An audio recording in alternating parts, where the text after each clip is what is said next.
আর মাত্র কিছুক্ষণের অপেক্ষা, তারপরেই বাঙালির প্রতিটি ঘরে বেজে উঠবে বীরেন্দ্র কিশোর ভদ্রের কণ্ঠে দেবী দুর্গার আগমনী বার্তা, যা বাঙালির কাছে এক নস্টালজিয়া।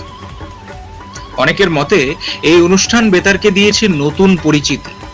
মহালয়ার লাইভ সম্প্রচারকালে কলকাতার বাসিন্দা বীরেন্দ্র কিশোর ভদ্র ভোরে স্নান করে আকাশবাণী কেন্দ্র থেকে এই শ্লোক পাঠ করতেন বলে জানা যায়। পরে 1960-এর দশক থেকে তার কণ্ঠে বেতারের রেকর্ডিং সম্প্রচার হয়ে চলে আসছে। আজও তা সমানভাবে জনপ্রিয়। শাস্ত্রীয় মতে দেবী পক্ষের সূচনাকালে পূর্বপুরুষদের কথা ভেবে মানুষ তর্পণ করেন। শুভ শক্তির আগমন কালে সুস্থ জীবন যাপনের প্রার্থনা করেন সাধারণ মানুষ। হিন্দু শাস্ত্র অনুসারে এবার মায়ের আগমন দোলায় এবং গমন গজে। বর্তমান